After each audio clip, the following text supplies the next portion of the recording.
महाराज की जय। శ్రీ సచిదానంద సద్గురు భరద్వాజ్ మహారాజ్ की जय। ఈ సాయి సన్నిధిలో మనం గత వారం బాలభావ గురించి వీళ్ళ గురించి చెప్పుకున్నాం. మాస్టర్ గారు ఇమాంబాయి చోటే ఖాన్ గురించి చెప్తూ ఉన్నారు. ఇమాంబాయి చోటే ఖాన్ ఔరంగాబాద్ జిల్లాలోని వాజాపూర్లో నివసిస్తూ ఉండేవాడు. అతడు పోలీస్ కానిస్టేబుల్గా పనిచేస్తూ అవకాశం ఉన్నప్పుడు ఫకీర్ దర్వేష్ షా అనే ముస్లిం మహాత్ముని దర్శిస్తూ ఉండేవాడు. ఒకప్పుడు అతడు తాను పరిశోధిస్తున్న నేరం గురించిన వివరాలు తెంపనందుకు క్రైస్తవుడైన ఒక టీచర్ని తీవ్రంగా కొట్టాడు. ఆ టీచర్ నోటి వెంట రక్తం పడి స్పృహ లేకుండా పడిపోయాడు. చోటే ఖాన్ తన ఉద్యోగానికి రాజీనామా చేసి పారిపోతే తప్ప అతడికి శిక్ష తప్పదని మమల్తదార్ చెప్పగా అతడు ఉద్యోగం విడిచిపెట్టి నిజాం రాష్ట్రం నుండి పారిపోయాడు. అంటే అతను ఇంట్రాగేట్ చేస్తుంటే నిజాలు చెప్పట్లేదని కోపంతో టీచర్ని కొట్టాడంట. పైగా క్రైస్తవుడు, ఇతను ముస్లిం కదా. కొట్టేసరికి అతనికి నోటి వెంట రక్తం పడి స్పృహ లేకుండా పడిపోయాడు. ఇంక వీళ్ళందరూ భయపెట్టారు, నువ్వు ఉద్యోగం రాజీనామా చేసి పారిపోయి తప్పితే నిన్ను ఈ శిక్ష తప్పదు నీకు అనేసరికి అతని ఉద్యోగాన్ని విడిచిపెట్టి నిజాం రాష్ట్రం నుండి పారిపోయాడు. అయినా తనను ఏ క్షణానైనా పట్టుకొని నిజాం ప్రభుత్వం శిక్షించవచ్చన్న భయంతో అతడు దర్వేష్ షా గారిని ఆశ్రయించాడు. అంటే ఆ దగ్గరికి వెళ్తూ ఉండేవారు కాబట్టి ఆ మహనీయుడి దగ్గరికి వెళ్ళాడట. వెళ్ళి ఆయన అతని షిరిడీలో శ్రీ సాయిని దర్శించమని చెప్పాడు. పిచ్చివారిలా కనిపించే సాయి నిజానికి గొప్ప ఔలియా, అంటే సిద్ధపురుషుడు. అవునో కాదో తెలుసుకోవడానికి అవసరమైనటువంటి పరీక్ష అతనికి తెలిపాడు. ఇతనికి బాబాతో కల అనుభవాలన్నీ శ్రీ సాయిబాబా జీవితంలో వ్రాశాను. అతడు బాబా గురించి కొన్ని ఆసక్తికరమైన వివరాలు ఇలా చెప్పాడు అన్నారు. బాబాకు అరబ్బీ, ఉర్దూ భాషలు కూడా వచ్చు. అబ్దుల్కు ఖురాన్ చదవటం ఆయనే నేర్పారు. ఒకసారి బాబా వద్దకు నూరుద్దీన్ అనే సైనికుడు ఒకడు వచ్చి దర్శించి తిరిగి వెళ్ళడానికి అనుమతి కోరాడు. బాబా అనుమతించగా రేపు వెళ్ళు అన్నారు. బాబా దగ్గరికి చూడండి, అసలు బాబా మరి ఎప్పుడు ఈ భాషలోనే నేర్చుకున్నారో అని అనుకునే వాళ్ళకి ఆశ్చర్యం. ఆయనే భగవంతుడు, మళ్ళీ ఆయన నేర్చుకునేది ఏముంటుంది? పుట్టినప్పుడే ప్రజ్ఞతోటి ఆయన పుట్టానని చెప్తున్నారు. అసలు నాకు జననం ఉన్నదా అంటున్నారు. మళ్ళీ ఆయనకి భాషలు ఇవన్నీ ఎక్కడ ఉంటాయి? అయితే ఈ బాబా దగ్గరికి ఒకసారి నూరుద్దీన్ అనే ఒక సైనికుడు వచ్చాడట. వచ్చి దర్శించి తిరిగి వెళ్ళడానికి అనుమతి కోరాడు. బాబా అన్నారు, అనుమతించగా రేపు వెళ్ళు అన్నారు. కానీ అతడు సైన్యంతో కలిసి తప్పక ముందుకు సాగిపోవలసినది. అప్పుడు బాబా అతనికి అయిష్టంగానే ఊది ఇచ్చి ఉర్దూలో కొద్ది మాటలు చెప్పారు. వాటి అర్థం గొయ్యి త్రవ్వు, ఊది తిను అని. బాబా ముందు సరిపోలేదట. కానీ మిగిలిన సైనికులతో కలిసి ఆయన ముందుకు వెళ్ళాలి కాబట్టి అడిగితే బాబా అతనికి కొన్ని మాటలు ఉర్దూలో చెప్పారట. ఏంటి వాటి అర్థం అంటే గొయ్యి త్రవ్వు, ఊది తిను అని చెప్పారు. అతడు ఊది తీసుకొని తన గుర్రం మీద వెళ్ళిపోయాడు. దారిలో కోపర్గాన్ దగ్గర సమాధి చేయడానికి తీసుకుపోతున్న ఒక శవం అతనికి ఎదురైంది. అతని గుర్రం మీద, సరే బాబా సెలవిచ్చారు కదా, బాబా అయితే చెప్పారు గొయ్యి త్రవ్వు, ఊది తీరని ఉర్దూలో చెప్పారట. సరే అతను ఊది తీసుకొని గుర్రం ఎక్కి బయలుదేరుతూ ఉంటే కోపర్గాన్ దగ్గర సమాధి చేయడానికి తీసుకుపోతున్న ఒక శవం అతనికి ఎదురైంది. అతడు తన గమ్యం చేరినప్పటి నుండి అతని మనసులో ఆ శవమే తరచుగా కనిపిస్తూ ఉండేది. గమ్యం మధ్యలో ఎదురైంది, అతను గమ్యం చేరాడు, కానీ అతనికి తరచుగా ఆ శవమే కనిపిస్తూ ఉండేది. అది కనిపించినప్పుడల్లా అతనికి మంచి భోజనం లభించి సుఖం కలిగేది. మిగిలిన రోజుల్లో అతను ఎంత ప్రయత్నించినా భోజనం కూడా లభించేది కాదు. చివరికి అతడు మనసులో కృంగిపోయి ఉద్యోగం విడిచిపెట్టాడు. ఈ చిత్రమైన అనుభూతికి కారకుడు బాబా అని తలచి అతడు షిరిడీ చేరి 6 మాసాలు ఉన్నాడు. అంతటితో ఆ పేరు తొలగిపోయింది. బాబానేమో వెళ్ళొద్దన్నారు, వెళ్ళాడు. అయితే గమ్మత్ ఏంటంటే అతనికి తరచుగా ఆ శవమే గుర్తొస్తూ ఉండేదంట, కనిపిస్తూ ఉండేదట, గుర్తు రావడం కాదు. అది గమ్మత్ ఏంటంటే మిగిలిన రోజుల్లో అది కనిపించినప్పుడు అతనికి మంచి భోజనం లభించి సుఖం కలిగేది. మిగిలిన రోజుల్లోనేమో అతను ఎంత ప్రయత్నించినా కానీ భోజనం లభించేది కాదు. చివరికి అతని మనసులో కృంగిపోయి ఉద్యోగం విడిచిపెట్టాడు. ఈ చిత్తమైన అనుభూతికి కారణం బాబానే అయి ఉంటారని తలచి అతను ఏం చేశాడంటే షిరిడీ వెళ్ళి 6 మాసాల పాటు షిరిడీలో ఉన్నాడట. అంతటితో ఆ పీడ తొలగిపోయింది. ఈసారి బాబా వద్ద సెలవు తీసుకొని అతను వెళ్ళిపోయాడు. అటు తర్వాత అతడు దేవాలయాల్లో అంగడి పెట్టుకుని సుఖంగా జీవనం చేశాడు. మసీదు ముంగిట మండపం నిర్మించే వరకు బాబా సన్నిధిలో ప్రతిరోజు పగలు తబలా, సారంగి మొదలగు వాయిద్యాలతో మౌలు, కవ్వాలి నిర్వహిస్తూ ఉండేవారు. మండపంలో వీటికి ఏర్పాట్లు చేయించి అందుకైన ఖర్చు బాబాయే భరించేవారు. మండపం నిర్మించాక ఇది ఆపివేశారు. చూడండి గమ్మత్తు, మసీదు ముంగిట మండపం నిర్మించే వరకు కూడా బాబా సన్నిధిలో ప్రతిరోజు పగలు తబలా, సారంగి మొదలగు వాయిద్యాలతో మౌలు, కవ్వాలి నిర్వహిస్తూ ఉండేవారు. మండపంలో వీటికి ఏర్పాట్లు చేయించి అందుకైన ఖర్చు బాబాయే భరించేవారు. మండపం నిర్మించాక ఇది ఆపివేశారు. ముస్లిం భక్తులు నివేదన అర్పించినప్పుడు ఒక్కొక్కప్పుడు బాబాయే ఫాతిహా చదివేవారు. మరొకప్పుడు ఎవరి చేతైనా చదివించేవారు.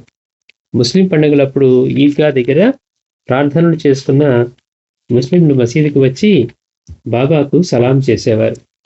అరుదుగా మసీదులో దుని వద్ద నుండి బాబా నమాజ్ చేసేవారు, కానీ అందరు ముస్లింల వలె అందుకు తగిన శారీరక క్రియలు చేసేవారు కాదు. వాడు నమాజ్ చేసే ముందు చిన్న ఎక్సర్సైజ్ లాగా చేస్తారు, మనం ఆసనాలు ఎట్లాగో వాడు.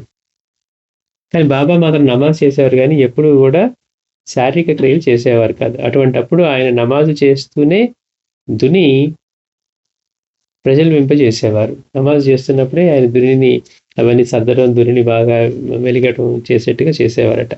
బాబా వద్ద అబ్దుల్ ఖాదర్, షేక్ అబ్దుల్లా, అన్వర్ ఖాన్, మహమ్మద్ ఖాన్ వంటి ముస్లింలు కొందరు ఆత్మ వికాసం పొందారు.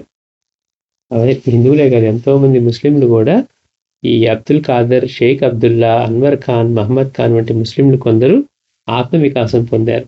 అన్వర్ ఖాన్, మద్దుషా వంటి ముస్లింలు తాము తలపెట్టిన ధర్మ కార్యాలకు బాబా ఆశీస్సులతో అందుకు కావలసిన నిధులు కూడా పొందగలిగారు.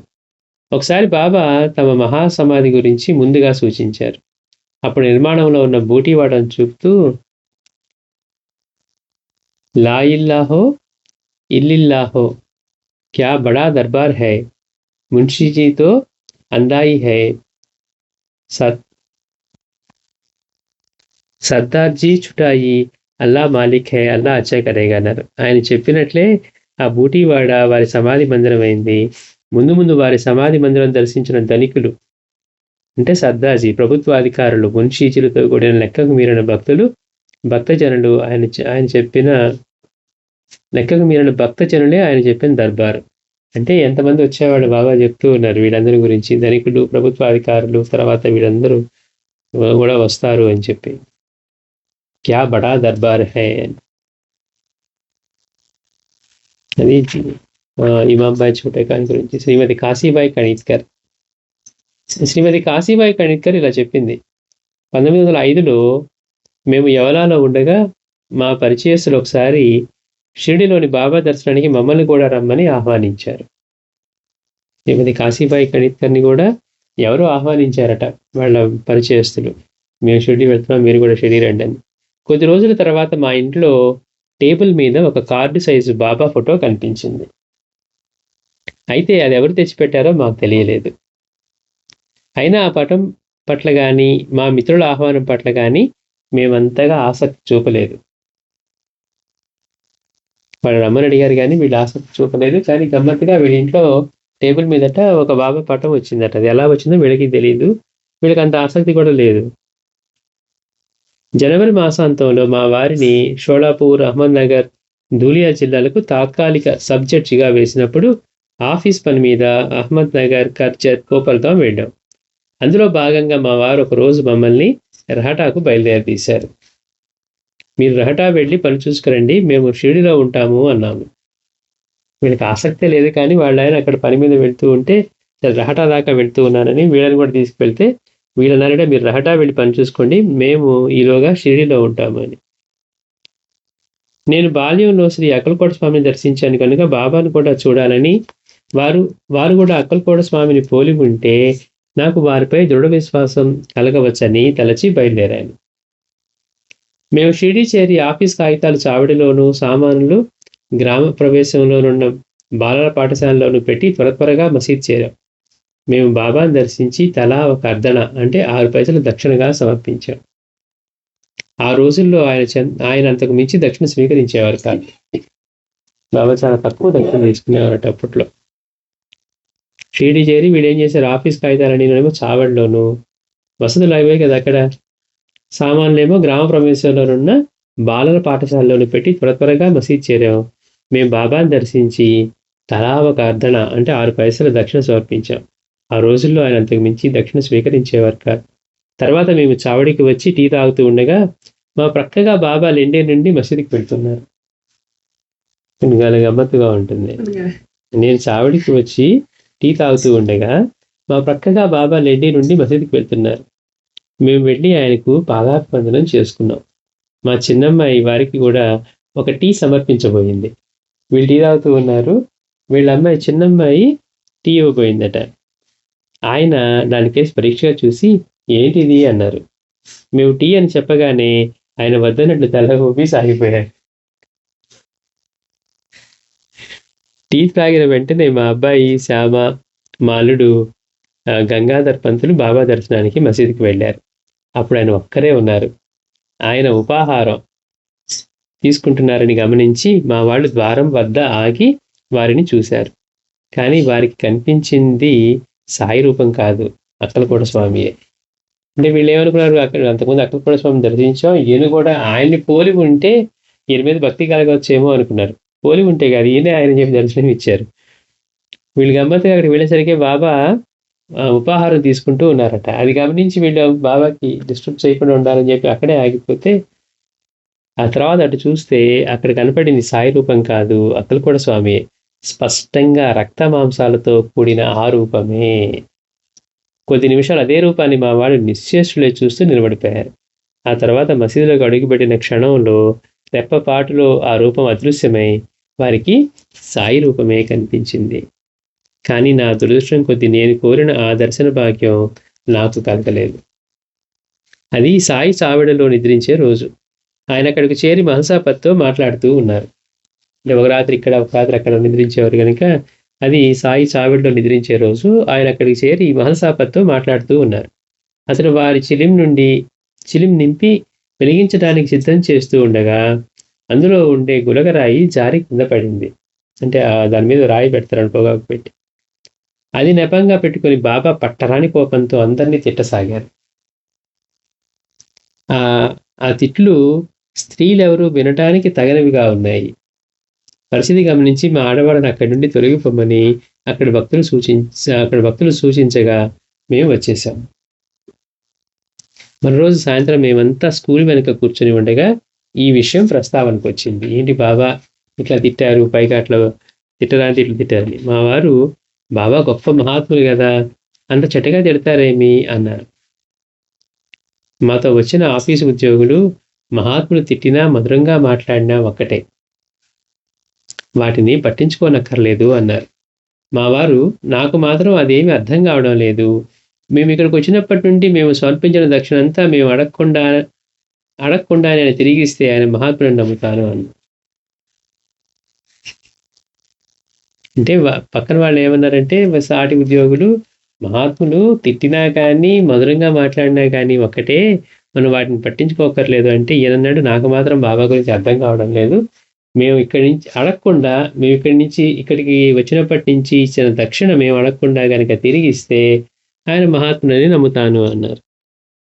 ఆ మరురోజు మా జవాన్లు గుమస్తాలు ముందుగా ఆయన వద్ద సెలవు తీసుకొని కోపర్గాం వెళ్ళిపోయారు. వాళ్ళ వెనకే మావారు కూడా సెలవు తీసుకోవడానికి వెళ్ళారు. బాబా తాము కూర్చున్న గోని క్రిందే ఆ డబ్బు సిద్ధంగా ఉంచుకున్నారేమో. మా వారు నమస్కరించగానే అదంతా తీసి ఆయన చేతిలో పోసి, ఇదిగో ఇంతవరకు నీవు సమర్పించిన దక్షిణ అన్నారు. అంటే ఆయన సర్వజ్ఞత, పైగా ఇతనేమనుకున్నాడు, బాబా గనక దక్షిణ తిరిగిస్తే ఆయన మహాత్ములను నమ్ముతానంటున్నారు. అతనికి తగిన అనుభవం రూఢి చేస్తూ ఉన్నారు బాబా. అటు తర్వాత ఆడవాళ్ళం 5-6 మంది వారి వద్ద సెలవు కోరటానికి వెళ్ళాలనుకున్నాం. బాబాకు దక్షిణ ఇవ్వటానికే అందరికీ తలా ఒక 6 పైసలు ఇవ్వాలనుకున్నాను. కానీ నా దగ్గర చిల్లర లేక కొందరికి 6 పైసలు, ఒకరికి 12 పైసలు, అంటే అణ, అర్ధణ అట్లా, ఒకరికి 24 పైసలు. 24 పైసలు అంటే ఏమంటారు? బేడా, బేడా, అణ, అర్ధణ, ఈ కాసులు ఇచ్చాను. మా పాప అది చూసి, అదేంటి అందరికి సమానంగా ఇవ్వక ఒకరికి ఎక్కువ మరొకరికి తక్కువ ఇస్తావు అన్నది. నేను రోజు అర్ధనా కాసు అందరికీ ఇస్తూ ఉండడంతో నా వద్ద అవి అయిపోయావి. నీకు నేనేమిచ్చానో అదే బాబాకు సమర్పించు అన్నాను. ఇంతలో మా వారు, మన దక్షిణ బాబా అంగీకరించలేదు, అదంతా వాపసు ఇచ్చేశారు అన్నారు. కోరుకుంది ఆయనే. ఏమన్నాడు? నేను అడగకుండానే బాబా ఇప్పటి వరకు ఇచ్చిన దక్షిణంతా తిరిగి ఇచ్చేస్తేనే ఆయన మహాత్ముడు నమ్ముతానన్నాడు. కానీ ఇక్కడికి వచ్చి పిల్లలకి ఏం చెప్తూ ఉన్నాడు? బాబా మన దక్షిణని స్వీకరించలేదు, అదంతా కూడా తిరిగి ఇచ్చేశారు అని చెప్పారట. వెంటనే ఆయన, నేను వెంటనే మసీదుకి వెళ్ళి బాబాతో, దునికి కట్టెలు అవి అవసరం ఉంటాయి కదా, అవి కొనడానికి వినియోగించగా దక్షిణం వారికి తిరిగి ఇచ్చేశారేమి అన్నాను. చూడండి, ఇక్కడ మనం కూడా గమనించాల్సింది ఏంటంటే, ఇప్పుడు ఏమేమి అడుగుతుంది వెళ్ళి, బాబా మీరు దక్షిణ తిరిగి ఇచ్చేశారు, ఉంటే కనుక మీరు దునికి కట్టెలు అవి కొనడానికి ఉపయోగపడతాయి కదా అంటుంది. అంటే ఎంత భ్రమలో ఉందంటే, మనం ఇచ్చే వాటితో మనం ఏదో ఆయన పోషిస్తున్నాం. అలానే చాలా మంది మోసపోయారు.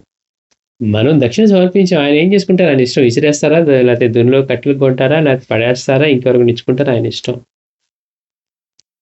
కానీ ఇవ్వగానే భావం ఏమొస్తుంది? ఇవి ఉంటే మీకు దానికి పనికొచ్చేయి కదా అంటది. అంటే ఇవి దానికి వినియోగించవచ్చు కదా అని. ఇంతకుముందు భక్తుడేమో ఆయనకి ఇవ్వగలగటం అదృష్టం అని ఇవ్వటానికి అన్ని సమర్పణలు సిద్ధంగా ఉండి అన్ని సమర్పించాడు. చూడండి గమ్మత్తు. అంటే భావం ఎంత తేడా ఉంటుందో. చేసే పని ఒకటే అయినా కానీ. అందుకే అతను ఎంత ప్రీతితో ఎదురు చూశాడు, ఈసారి వస్తే బాబాకి నమ్మకం లేకుండా వచ్చాడు. కానీ బాబా దగ్గరికి వచ్చిన తర్వాత బాబాకి మొత్తం తిరిగి ఇవ్వటం దక్షిణగా ఇవ్వటం అదృష్టం అనుకున్నాడు. బాబా అడిగినప్పుడు ఎంత ఉంటే అంత. ఇక్కడ ఈవిడేమడుగుతుంది? బాబా మీరు ఎందుకు తిరిగి ఇచ్చారా, ఉంటే మీకు పనికొచ్చేవి కదా అంటుంది. భావం మారిపోయింది. అంటే మీకు ఉపయోగపడతాయి కదా అని. దునికి కట్టెలు అవి అవసరం ఉంటాయి కదా, అవి కొనడానికి వినియోగించక దక్షిణం వారికి తిరిగి ఇచ్చేశారేమి అన్నాను. వెంటనే ఆయన, మీరంతా గత 4 రోజులుగా నాకు డబ్బులు ఇవ్వడంలా, ఇప్పుడు మీ దగ్గర ఏముంటే అది ఇవ్వండి అన్నారు. అంటే పిల్లలతో చెప్తూ ఉంది కదండి, మనం వచ్చినప్పటి నుంచి దక్షిణ ఇవ్వటం వల్ల నా దగ్గర అవి అయిపోయాయి, అందుకని ఇప్పుడు నా దగ్గర అర్ధన, అణ, బేడ ఏముంటే అవి ఇస్తున్నాను, అవే ఇవ్వండి అని. అందుకని ప్రతి ఒక్క మాట బాబా చెప్తున్నారు. ఇక్కడ ఏమంటున్నారు?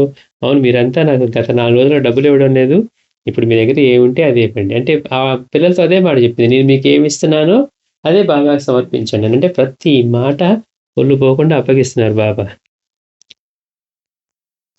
సరిగ్గా మా బాబాతో నేను అన్న మాటలే అవి. నేను మా అమ్మాయితో చావడిలో అన్న మాటలు కానీ, నేను ఎక్కడో స్కూల్లో వెనుక కూర్చున్నప్పుడు మా ఎవరన్న మాటలు కానీ బాబాకి ఎలా తెలిసాయో. ఈమె కుమార్తె భానుతాయి తన బాల్య స్మృతిలా రాసింది.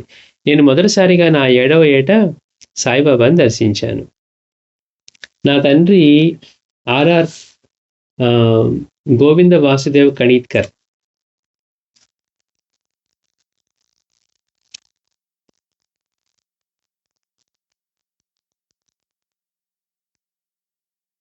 అతడు యవనాలో న్యాయమూర్తిగా పనిచేస్తూ ఉండేవాడు. ఒకసారి ఆయన ఆఫీసు పర్యటన వల్ల మా కుటుంబం అంతటినీ కోపర్గాంకి తీసుకువెళ్ళాడు. గోదావరి నదికి అవతల ఒడ్డున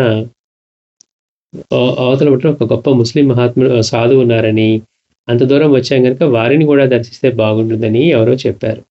మా తల్లిదండ్రులకు సాధు సత్పురుషులపై భక్తి శ్రద్ధలు ఉండేవి కనుక మేము వెంటనే షిరిడీ వెళ్ళి నాటి రాత్రి అక్కడే బస చేసాం. మేము గ్రామ పాఠశాలలో దిగి బాబాను దర్శించడానికి మసీదుకి వెళ్ళాం. అంటే అప్పటికి ఎట్లా ఉందంటే అక్కడ ముస్లిం మహాత్ముడు ఉన్నాడనే అనుకుంటూ ఉన్నారు. సరే, మేము గ్రామ పాఠశాల దిగి బాబాను దర్శించడానికి మసీదుకి వెళ్ళాం. అప్పటికి బాబా గురించి ఎక్కువ మందికి తెలియదు. అక్కడ ఒక చిన్న మసీదు, దానికి చిన్న ముంగిలి ఉన్నాయి. మసీదు నేలంతా ఎన్నో గోతులున్నాయి. అందులో ఎడమ ప్రక్కన దుని వెలుగుతూ ఉన్నది.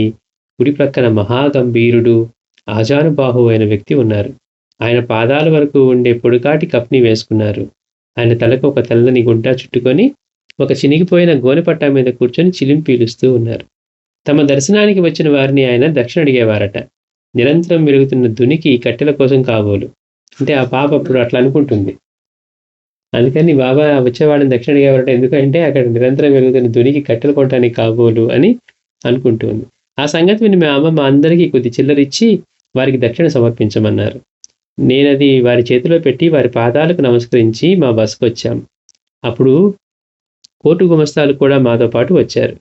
నాటి రాత్రి మేమందరం మాట్లాడుకుంటూ ఉండగా మా నాన్నగారు, ఈయనేం సాధువు, అందరినీ దక్షిణ అడుగుతాడు, అందరినీ తిడతారు. అంటే బాబా తిట్టడానికి ఇట్లా తిట్టారు కదా అంటే ఆ పాప తన సంఘటనలు చెప్తుంది. ఆ సన్నివేశం జరిగినప్పుడు ఈయనేం సాధువు, అందరినీ దక్షిణ అడుగుతారు, అందరినీ తిడతారు అన్నారు.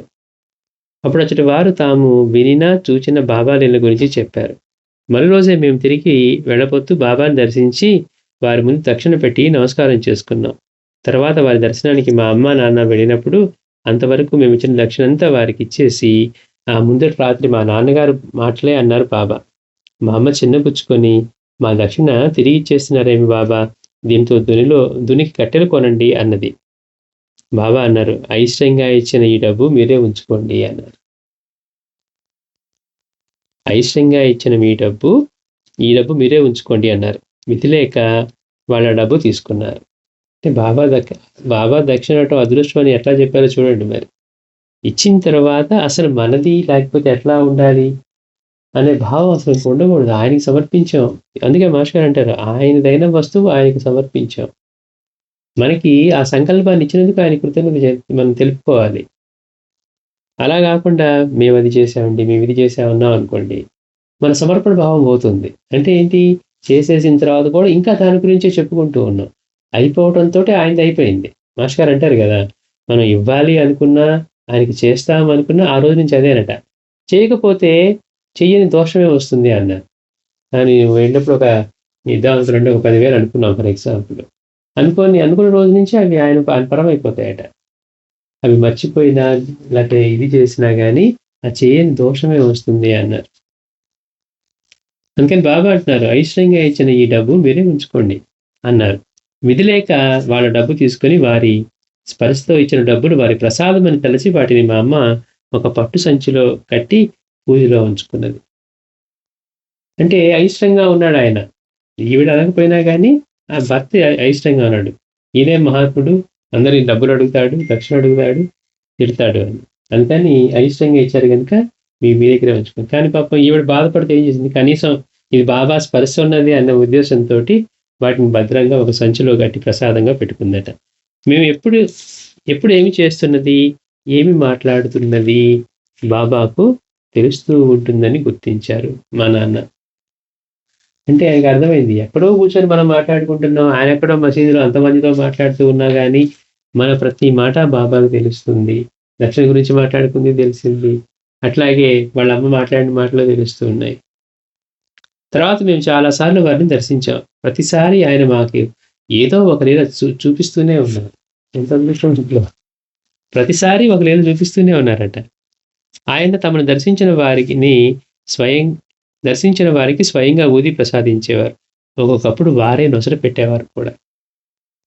ఒకసారి నాకు మా అన్నకు అమ్మవారు పోసి మా అన్న పరిస్థితి ఎంతో ఆందోళనగా ఉన్నది.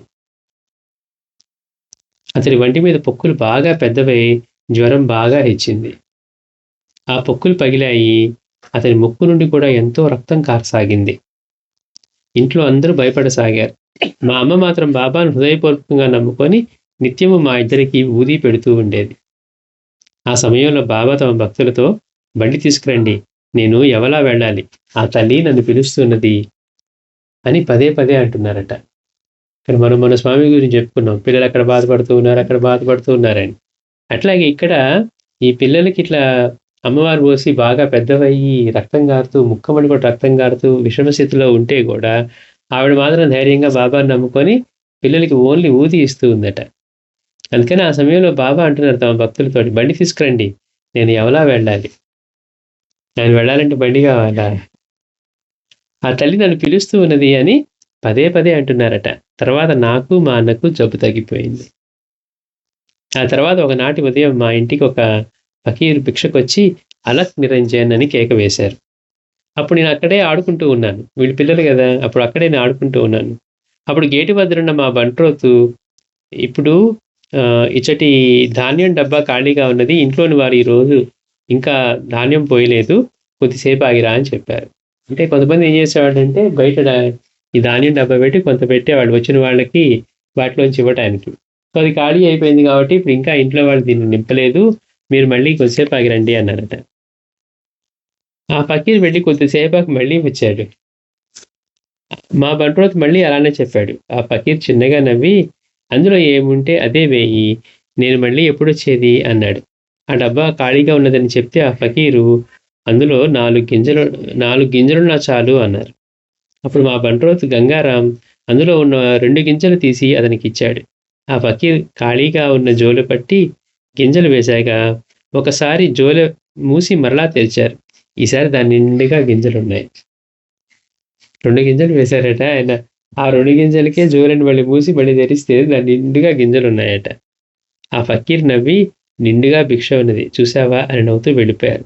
తర్వాత మా అమ్మ ఆ నెల గురించి విని వెంటనే వెళ్ళి ఆ ఫకీర్ని తీసుకురమ్మని ఆయన సాయిబాబాని చెప్పి మా బంట్రోతుని పంపించింది. బాబా అవకాశం ఆయనకి ఇచ్చారు, బయట నుంచే లీల చేశారు, వెళ్ళిపోయారు. ఈ లీల విని ఆవిడ, అమ్మ వచ్చిన వారు బాబానే ఆయన తీసుకొని రా అని చెప్పి బంట్రోతుని మళ్ళీ పంపించిందంట. మా బంట్రోత్ పరుగుని వెళ్ళి కొంతసేపు వెతికి తిరిగి వచ్చి ఆయన ఎక్కడా కనిపించలేదని చెప్పాడు. కొద్దిగాలానికి మేము షిరిడీ వెళ్ళినప్పుడు మా అమ్మతో బాబా, అయ్యి నేను మీ ఇంటికి వచ్చి వెళ్ళాను అన్నారు. అందుకని మనం గుర్తుపెట్టుకోవాలి, ఆయన ఏ రూపంలోనే వస్తాడు. వస్తున్నానని చెప్పడు, వస్తున్నానని చెప్తే అందరూ భక్తులాగే ఉంటాం. ఏ రూపంలో వచ్చే రూపాలన్నీ ఆయన రూపమే అని గుర్తుపెట్టుకొని ఉండగలిగితేనే ఆయన్ని పట్టుకోగలుగుతాం. ఇప్పుడు రాకాడి బాబాని అడిగితే కూడా అదే అన్నారు, నీకు అక్కడ సేవ చేయటం ఇబ్బందిగా ఉందా అన్నారు. లేదు అక్కడికి వస్తున్న నా గురూపాలందరికీ సేవ చేసుకునే అవకాశం కలిగింది అన్నారు. అంటే ఎవరు అక్కడ వెళ్ళినా కానీ ఆయన గురు రూపమే. ఇప్పుడు సుమతీదేవి కూడా దత్తస్వామి వస్తే భిక్షిద్దాం అనుకోవాలి ఆవిడ, సాక్షాత్తు దత్తస్వామి ఇన్ని రూపాల్లో వస్తూ ఉంటారని చెప్పి భిక్ష సమర్పించింది. అక్కడ ఉండాలి కానీ భక్తి ఇప్పుడంతా మనం ప్రిపేర్డ్గా ఉన్నాం అనుకుంటే రేపు ఎగ్జామ్ తెలిసి చదువుకోవడంలో ఉంటుంది. పరీక్ష ప్రతిరోజు ఉంటుంది, ఎందుకని సాధన ప్రతి క్షణం ఉండాలి, అన్ని రూపాల్లోనూ ఆయనే ఉన్నారు కనుక. అండి కొద్దిగాలానికి మేము షిరిడీ వెళ్ళినప్పుడు మా అమ్మతో బాబా, అయ్యి నేను మీ ఇంటికి వచ్చి వెళ్ళాను అన్నారు.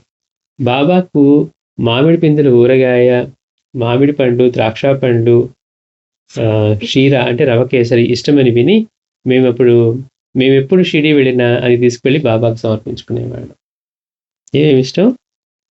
మామిడి పిందెలు ఊరగాయ, చిన్న కాయలు ముక్కలు కాకుండా చిన్నవి ఉంటాయి పిందెలు, వాటితో పెట్టిన ఊరగాయ, మామిడి పండ్లు, ద్రాక్ష పండ్లు, సీర, ఇవి ఇష్టమని విని మేము ఎప్పుడు షిరిడీ వెళ్ళినా అవి తీసుకువెళ్ళి బాబాకు సమర్పించేవాళ్ళు. అంటే ఇదంతా మనభావం, ఆయనకి ఇష్టమని. అన్నీ కలిపి రుచి పచ్చి లేకుండా అందరూ తీసుకున్న తర్వాత తినేయానికి ఆయన రుచే ఉంటుంది. అయినప్పటికీ కూడా భక్తులకి అలా అనిపించేదట ప్రత్యేకంగా, బాబాకి ఇవంటే ఇష్టమేమో అని. ఒకసారి చాలా మంది షిరిడీ వెళ్ళాం. మాతో కూడా దివ్యజ్ఞాన సమాజానికి సంబంధించిన మా బావగారు రాంబాబు తిలక్ కూడా మాతో ఉన్నారు. అతడు బాబా సిద్ధపురుషుడు అయితే ఆయనకి అన్ని భాషలు అర్థమవ్వాలనుకొని దివ్యజ్ఞాన సమాజం అని కొత్తగా ప్రచురించిన మాస్టర్స్ అనే ఆంగ్ల గ్రంథం మసీదుకు తీసుకువచ్చాడు. ఆయన మహాత్ముడు కదా, మహాత్ముడితే ఆయనకి అన్ని భాషలు వచ్చి ఉండాలి అనే ఉద్దేశంతో ఏం చేశాడట అంటే, వాళ్ళ దివ్యజ్ఞాన సమాజం వారు ప్రచురించినటువంటి పబ్లిష్ చేసిన మాస్టర్స్ అనే ఒక ఆంగ్ల గ్రంథం మసీదుకు తీసుకొచ్చాడు, ఇంగ్లీష్ బుక్. అతడు సాష్టాంగ నమస్కారం చేసుకొని అక్కడ కూర్చున్నాక బాబా చిలిం పీలుస్తూ కొద్దిసేపు అతనికేసి తదేకంగా చూశారు.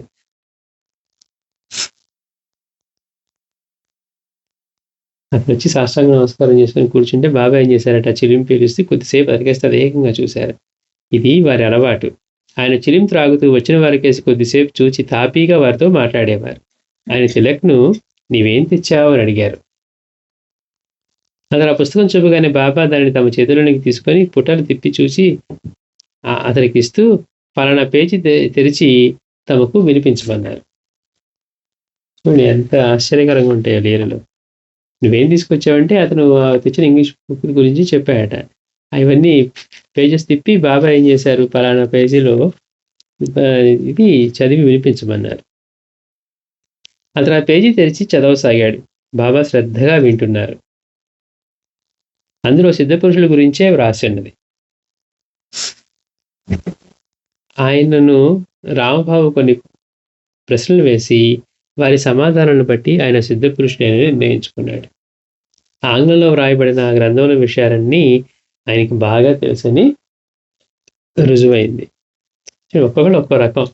ఒకళ్ళేమో ఆయన టీ ఇస్తే మహాత్ముడని, ఒకళ్ళేమో నేను ఇచ్చేసిన దక్షిణ ఇస్తే మళ్ళీ మహాత్ముడని, ఒకళ్ళేమో ఈయన అన్ని భాషలు ఆంగ్ల భాష కాబట్టి అన్ని భాషలు వచ్చి కాబట్టి ఏ భాషలో మాట్లాడినా కానీ ప్రతి ఒక్కరికి ఆయన సమాధానం ఇచ్చేవారు. ఇట్లా యవలాకు చెందిన ఒక మమల్దార్ బాబా సిద్ధపురుషుడు అవునో కాదో చూడదలిచి వారిని దర్శించి ఆయనకు కలకండ కొబ్బరికాయ సమర్పించి నమస్కరించుకున్నాడు. అప్పుడే వేరొక భక్తుడు కర్పూరం వెలిగించి బాబాకు ఆరతిచ్చాడు. ఒక యవలాకు చెందినటువంటి ఒక మమల్దారు బాబా సిద్ధపురుషుడు అవునో కాదో చూడదలిచి వారిని దర్శించి ఏం చేశారట, ఆయనకి కలకండ కొబ్బరికాయ సమర్పించి నమస్కరించుకున్నాడు. ఇచ్చాడు కానీ ఆయన సిద్ధపురుషుడు కాదో నిర్ణయించుకోవాలని. అప్పుడే వేరొక భక్తుడు వచ్చి కర్పూరం వెలిగించి బాబాకు ఆరతిచ్చాడు. బాబా అందరికీ కలకండ పంచాక 5-6 కలకండ మొక్కలు వెలిగించి తమ అరచేతిలో పెట్టుకున్నారు. ఈయనేమో హారతి ఇచ్చారు. హారతి అయిపోయిన బాబా ఏం చేశారు, అందరికీ కలకండ పంచాక 5-6 కలకండ మొక్కలు వెలిగించి తన అరచేతిలో పెట్టుకున్నారు.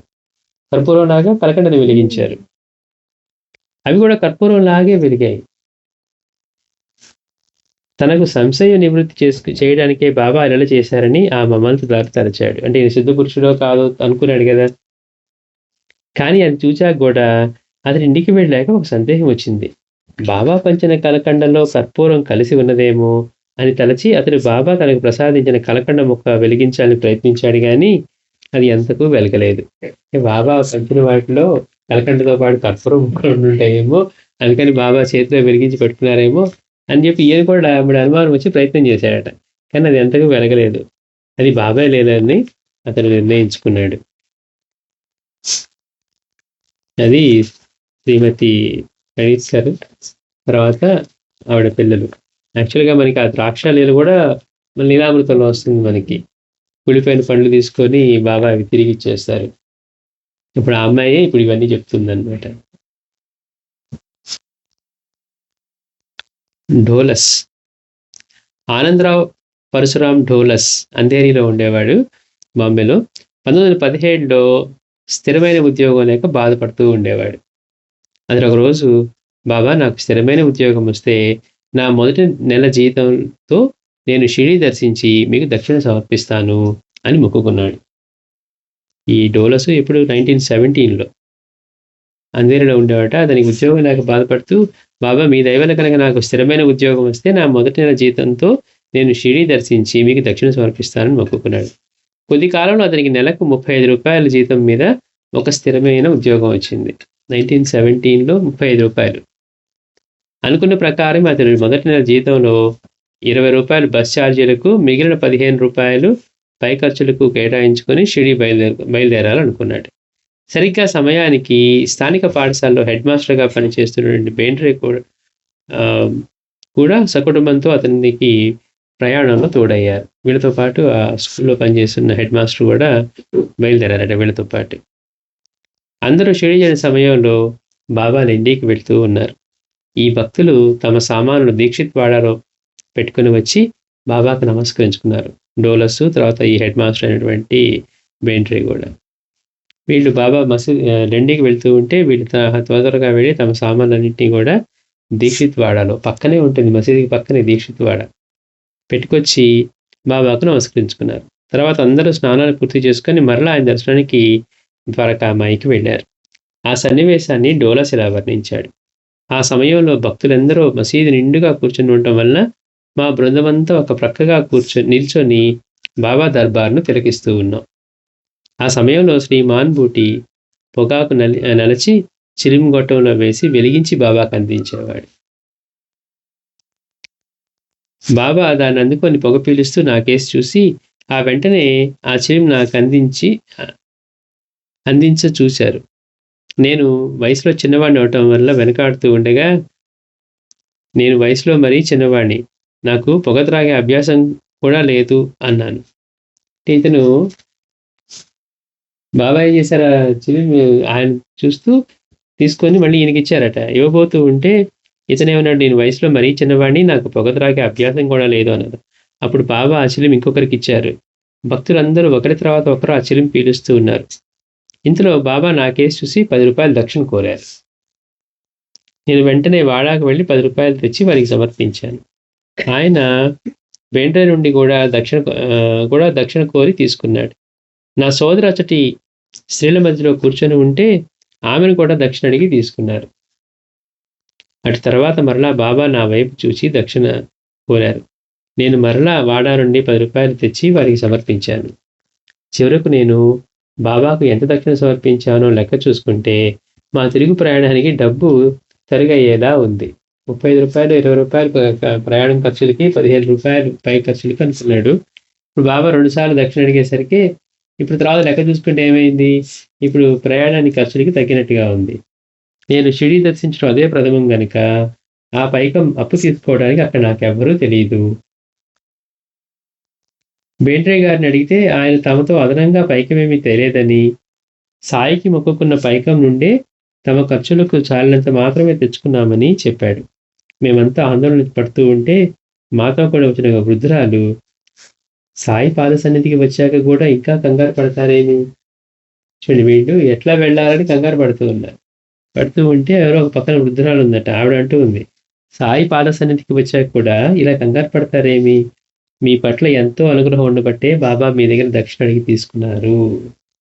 బాబా అందరిని అడిగేవారు కాదు కదా, అని అడగటం కూడా అదృష్టమే.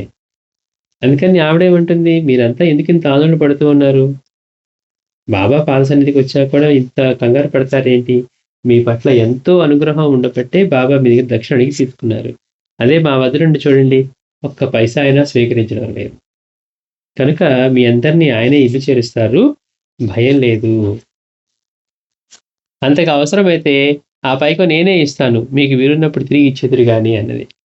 రాత్రి భోజనం అయ్యాక బాబా ఛత్రచామరాలు, నెమలికనులు, కుంచెలతో చావడికి బయలుదేరారు. అదంతా చూస్తూ ఉంటే నాకు కూడా చామరం చేతబట్టి బాబాకు విసరాలనిపించింది. అయినా నేను కొత్తవాడిని కనుక మరొకరి చేతిలో నుంచి తీసుకోవడానికి కొంచెం వెనుకాడాను. కానీ చిత్రం, ఆ క్షణంలో చామరంతో బాబాకు వీస్తున్న వ్యక్తి తనకై తానే ఆ చామరం నాకు ఇచ్చాడు. అంటే మనసులో వచ్చింది, కానీ కొత్తవాడిని కదా తీసుకుని అడగాలంటే భయపడుతూ ఉంటే అతను ఎవరైతే ఆ చామరం వీస్తూ ఉన్నారో అతనే వచ్చి ఇతనికి చామరం నాకు ఇచ్చాడు. నేను సంతోషంగా సాయి సేవ చేసుకున్నాను. అప్పటి నుండి అన్నా సాహెబ్ దబోల్కర్, పురందరే మొదలగు వారితో కలిసి అప్పుడప్పుడు